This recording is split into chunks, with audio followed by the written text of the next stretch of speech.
students, welcome to the lecture on digital intelligence and return on investment. And after the lecture, we will be able to learn the following objectives. 1. Explain the evolution of digital intelligence.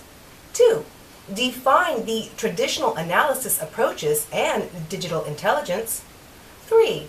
Describe the modernized measurement. 4. Understand the concept of return on investment in digital marketing. 5. Explain the top-down revenue.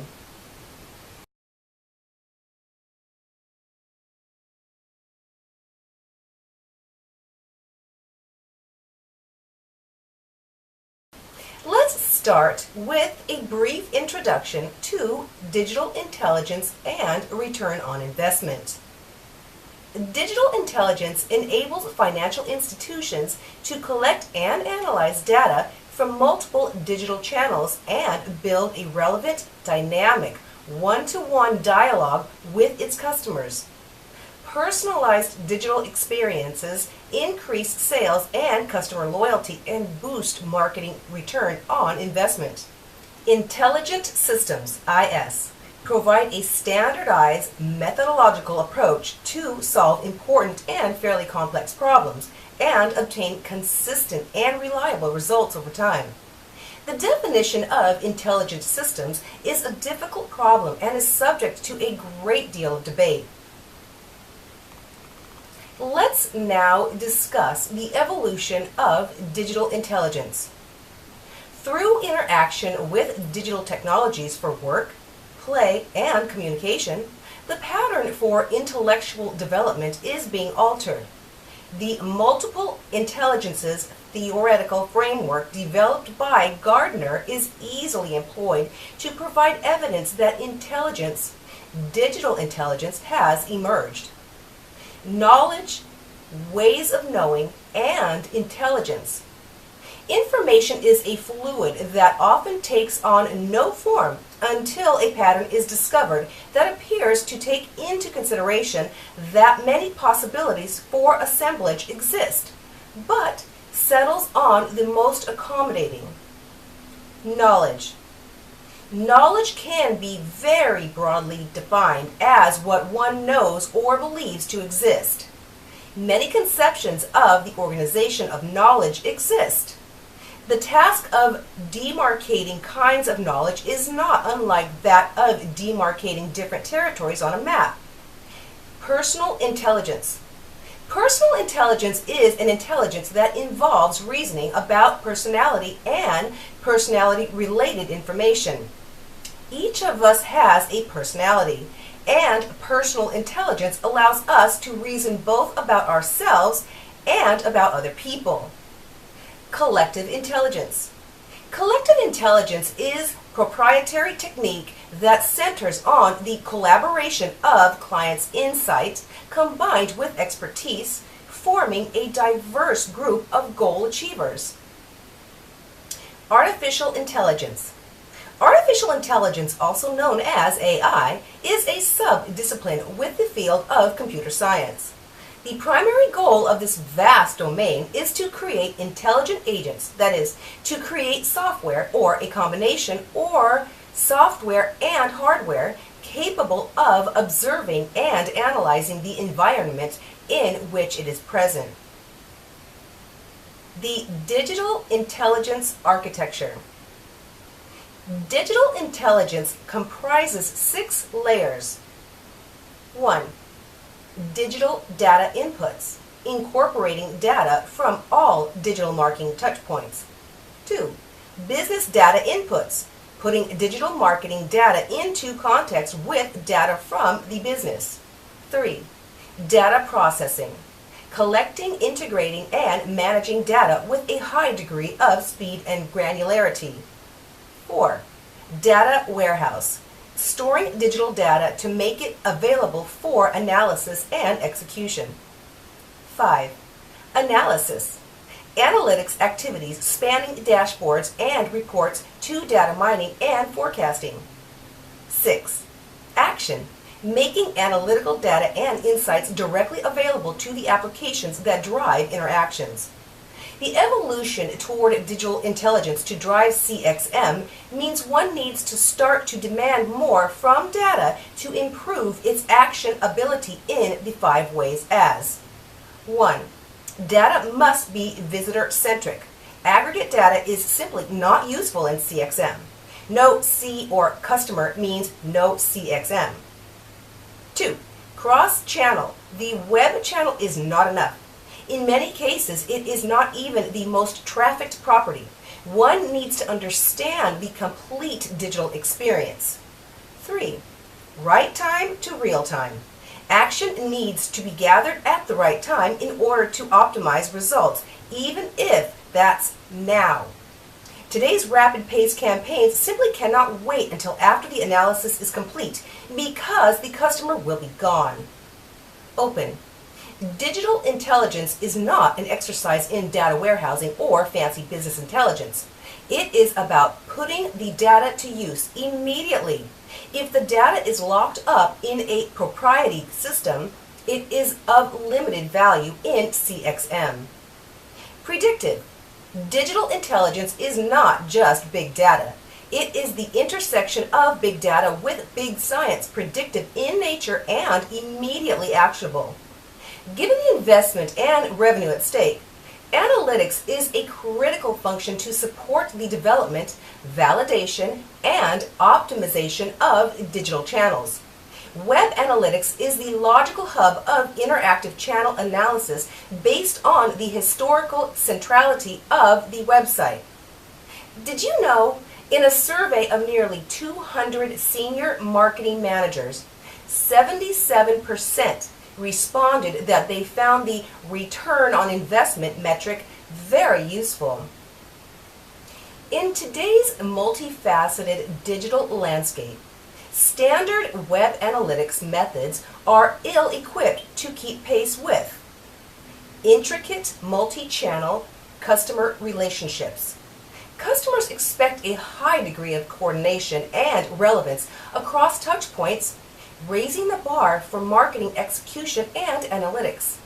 The website, although still important, is now one of many destinations. Device proliferation. As the number of variety of devices providing internet access explode, the paradigm of content consumption and commerce is shifting from fixed location computing to multiple screens across multiple locations. Dynamic interaction management. Marketers must react to changes in customer behavior instantly, making the link between analytics and marketing crucial for coordinating interactions based on accurate and timely insights. Modernize measurement. As marketing's remit evolves to accommodate a growing catalog of intertwined touchpoints, so too must marketing analytics. To close the gap between web analytics and comprehensive analytics for digital marketing, customer intelligence (CI) professionals must adopt an updated approach. Digital intelligence comprises an evolutionary step beyond web analytics to make analysis. Customer-centric. As customers and prospects seamlessly move across channels and devices at will, digital intelligence supports the analysis of customer interactions in concert rather than discrete channel views. In addition to visibility across all channels, analysis is highly granular to identify, track, and interact with individual visitors. Data agnostic. To conduct multi-channel digital analysis, digital intelligence incorporates data warehousing capabilities that accommodate data collection, storage, and management across a broad range of data types. Directly applicable to business actions. Digital intelligence emphasizes the direct application of analytics to marketing activities rather than static reporting and dashboards. Intelligent. The volume and scope of the outputs from digital analytics results in a theoretically limitless number of metrics, goals, key performance indicators, KPIs, reports, dashboards, and visualizations. Return on investment, or ROI, is the rate of revenues received for every dollar invested in an item or activity. In a marketing sense, knowing the ROI of advertising and marketing campaigns helps one to identify which techniques are most effective in generating income for business. User experience is the science and art of designing a product like a website or a software application so that it's easy to use, so that it fits the expectation that the user has for it, and so that it meets business goals. There's a whole methodology around designing a user experience, and sometimes people ask me, is it worth it to do all that work to design a user experience? So let's talk about the return on investment, or ROI, of doing user experience work. IEEE is a professional organization that puts out reports and does research for programmers, developers, and engineers, and they put out an article called Why Software Fails. Here's some interesting data from their article. They estimate that the amount of money that is spent worldwide in information technology is estimated at $1 trillion a year. The percent of projects that are abandoned because they are hopelessly inadequate is up to 15% of all projects. The percent of revenue that goes to the IT group is 5% of a company's total revenue, and up to 10% if it's a financial or telecommunications company. The amount of time that programmers spend on rework that is actually avoidable is 50% of their time. The cost of fixing an error after development is 100 times that of fixing an error before development of the project is completed. Of the top 12 reasons that projects fail, 3 of the top 12 are directly related to what we would call user experience or user-centered design work, and those 3 are badly defined requirements, poor communication among customers, developers, and users, and stakeholder politics. So the kind of work that user experience professionals do, stakeholder interviews, user research, user testing, user-centered design, these are all things that can fix at least 3 of those 12 reasons why software fails. You actually can calculate the savings or additional revenue or benefit that you get from improving the user experience of a product. So let's look at some examples to make this more concrete. The first example I want to talk about is, let's say that you are a micro-lending company. So these are often nonprofit organizations that look for donations from people, and then they take that money and they lend it out in very small loans to people around the world who need the money to run a small or home business in order to better their situation. So you have a website and people donate money at your website, but the searching and donating part of the interface at the website is confusing and hard to use, and you have estimated that 50 customers a day are actually abandoning before donating because of the poor user experience. So let's do some calculations. Each customer, let's say, donates an average of $50 over the course of a year, so you are losing $2,500 a day, or $912,500 a year. If you spend $50,000 to fix the user experience issues, and another $50,000, let's say, to rewrite the code based on those user experience improvements, we can estimate you're going to spend $100,000 improving the user experience. It will take you 40 days or a little over a month then to realize the investment, because you've got $912,500 a year that you could improve. So in a little over a month, you've recouped your investment. There are many measurements that would be meaningful. For example, conversion rate. That's the number or the percent increase of visitors to a website who either buy or donate, or it doesn't have to do with money. It might be they take the action you want them to take, like register at the website. Or you might be interested in the decrease in the number or percent of drop-off or abandonment, the decrease in the number of calls to the help desk. Or maybe by making a user experience improvement, you can reduce the amount of training that's required, for instance, if it's an internal software application. Maybe you want to increase the usage of a software application. Maybe you're looking to save user time, or maybe you want to save development time. Perhaps errors are what you are trying to reduce. Whatever measure you choose, calculating the return on investment is a way to show the value of doing user experience work.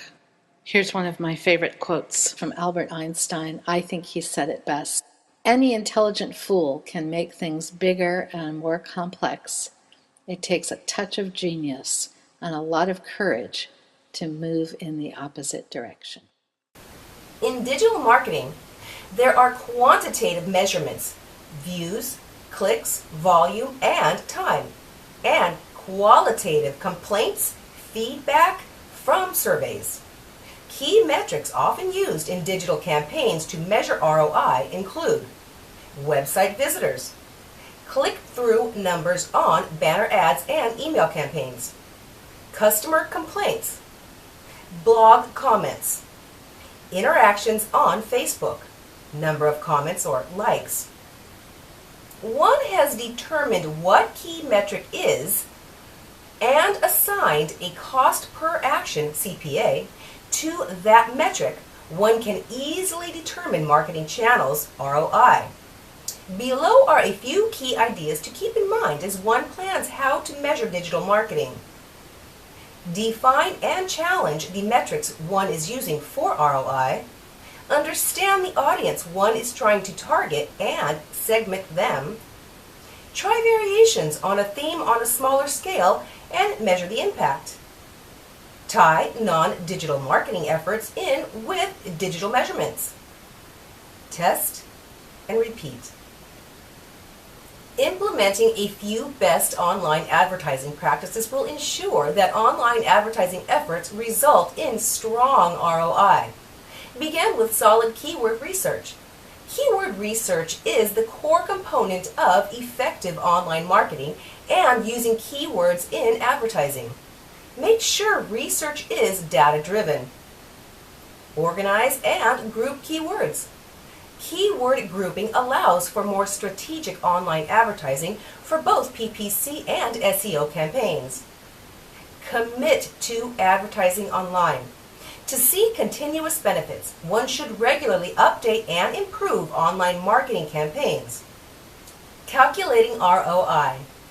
Calculating ROI for the purposes is not a difficult process. It is merely the amount of revenues generated divided by the expense. ROI, or return on investment, tells you how much money your money has earned. And here is the ROI formula. It's really easy to use. ROI equals net profit divided by your investment times 100. And it's expressed as a percentage. An ROI of 0% is your break-even point. If you buy something for $1 and sell it for $1, your ROI is 0%. An ROI of 100% means that you doubled your money. If you buy something for $1 and sell it for $2, your ROI is 100%. Here's a good example. Let's say that you bought a used car for $1,200 and sold that car for $18. Therefore, your net profit was $600. So, what was your return on investment? Well, your profit was $600 and your investment was $1,200. So when you plug those numbers into the formula, you see that your ROI was 50%. That means you got all of your money back plus 50% more. Here's another example.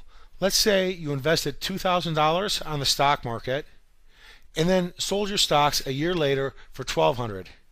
That means your net profit was a minus $600. So what is your return on investment? When you plug your numbers into the formula, you see that your return on investment was a negative 30%. In other words, you lost 30% of your investment. Return on engagement, ROE. ROI, as you all know, says something about how one invests one's money and what one gets back, mostly in economical terms. in media terms, example, how much free media got generated. ROE, on the other hand, aims at what one gets back in brand strength. Return on influence. It was derived from the need to prove the value of professional athlete can achieve for a company. The professional athlete's influence could create both a value to a product and value to a company. Martin measured the value of this influence with return on influence. Properly taking ROI. In any industry, proper measurement is all about having the right tools. The same is true for SEO in the B2B world. Unless a business has a valuable, effective tool for evaluation, it is impossible to determine the ROI of its SEO efforts. Let's move on and understand the top-down revenue. Top-down investing involves analyzing the big picture. Investors using this approach look at the economy and try to forecast which industry will generate the best returns. Top-down approaches usually begin at the level of the overall economy. Forecasts can then be made at more narrowly defined levels to arrive at a revenue projection for the individual company. The interaction of the share market and economic factors is interesting, as it would not have been unreasonable to presume that the market's current activity reflected prevailing economic circumstance. However, as we can see, markets tend to think in advance and factor future potential earnings into price. We can therefore see that economic analysis is a very important part of fundamental analysis at the high levels of a top-down approach. In fact, you will find that all investment analysts and investors have to be economists themselves in conjunction with whatever other analytical skills they have. One of the difficulties we face as investors is that there is any number of approaches that can be used to measure economic performance, and at a practical level, it's difficult for us to work with more than a handful. As such, the question that we need to address is which are the important measures of economic sentiment and how do we interpret them? Well, for our purposes, we will focus our attention on the following: interest rates, currencies, and gross domestic product, or GDP. Our rationale for settling on these is based on the following observations. 1. Rising interest rates eventually have a dampening effect on business activity and company profits, and this in turn leads to lower levels of economic growth. Conversely, declining interest rates eventually have a stimulating effect on business activity and company profits, and eventually lead to higher levels of economic growth. 2. Another sign that a country's economy is stable or growing is seen through demand for its currency. Countries with stable or growing economies generally have stable or appreciating currencies, whilst countries where the economic outlook is less favourable tend to experience a weakening of their currency. 3. Gross domestic product is a measure of the goods and services provided in an economy and is regarded as the most comprehensive measure of a country's economic activity. Our particular interest in GDP is in its general trend, that is it rising or falling, for its insights into the general health of a country's economy. Our approach, therefore, is to keep an eye on interest rates, currencies, and GDP for evidence that changes in one or a combination of these factors are impacting on the direction of the market. Our basic premise is rising interest rates and a depreciating currency suggest a weakening economic outlook. Falling interest rates and a strengthening currency suggest an improving economic outlook. A slowing GDP is generally seen as negative for shares, whilst a rising GDP is positive for shares. When we use the term the market, many people will often equate this to a reference to one of the world's major indexes, like the Dow Jones Industrial Average, the S&P 500 Index, the Financial Times Index, the Straits Times, or the All Ordinaries Index. While it's generally accepted that these are useful barometers of broad market sentiment, they can at times hinder our ability to identify attractive areas in the market in which to invest. In this respect, it's important to recognise that at different times, economic perceptions will substantially contribute to money moving from one stock to another and from one sector to another, or perhaps more accurately, from one group of sectors to another. To the novice investor, this flow of funds into and out of different areas of the market appears random. However, closer scrutiny reveals that there are economic considerations which are motivating or influencing this behaviour. Budgeting. In some states, creating an education budget is simple top-down mathematics. The executive and legislative branches review available revenue, consider which public programs the state must fund, and determine a top-line education budget. Another option.